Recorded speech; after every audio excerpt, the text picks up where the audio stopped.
দুনিয়ার ভালোবাসার জন্য যদি আপনি আমি রাত জাগতে পারি, ঘুমটাকে হারাম করে দিতে পারি, দুনিয়ার ভালোবাসা পাওয়ার জন্য যদি রাস্তায় দাঁড় করাইতে পারি, ইগুতে যদি সম্মানে যদি না লাগে, দুনিয়ার ভালোবাসা পাওয়ার জন্য যদি বিপরীত সাইটের হাজার কটু বাক্য যদি সহ্য করে নিতে পারি, দুনিয়ার ভালোবাসা পাওয়ার জন্য যদি হাত কাটতে পারি, দুনিয়ার ভালোবাসা পাওয়ার জন্য যদি দুই বেলা না খেয়ে থাকতে পারি, কেন আমরা রবের ভালোবাসা পাওয়ার জন্য আজকে নামাজটা পড়তে পারি না, 5 ওয়াক্ত নামাজ পড়তে পারি না, তাহাজ্জুদের নামাজটা কেন পড়তে পারি না?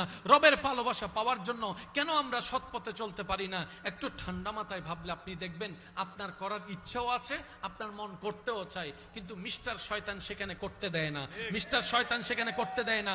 অনেক ভাইয়েরা আছেন, অনেক বোনেরা আছেন, আমার সাথে হয়তো একমত হবেন, আল্লাহর রহমতে মন নরম হয়ে অনেকে ফজরের নামাজ পড়ার জন্য মোবাইলে অ্যালার্ম দিয়ে রাখে, ফজর শুরু করব, ফজর থেকে নামাজ শুরু করব, যতই কষ্ট হোক আমি ফজর থেকে নামাজ শুরু করব, কিন্তু আর সে অ্যালার্মটা কানের মধ্যে বাজে না, কানের মধ্যে শোনা যায় না, উঠাটা আর হয় না। কিন্তু ফুটবলের জন্য অ্যালার্ম দিয়ে যদি রাখা হয়, ফুটবলের অ্যালার্ম বাজার আগে তার চোখ খুলে যায়। পার্থক্যটা কোথায়? আমার তো রুম প্রতিদিনের রুমেই, আমার ঘুম তো প্রতিদিনের ঘুমেই। মনে রাখবেন, রবের জন্য যখন আপনি করতে যাবেন, মিস্টার শয়তান সেগুলো সহ্য করতে পারে না, এটা তার গায়ে আগুন জ্বলার মতো হয়। এটাই তো ঈমানি পরীক্ষা।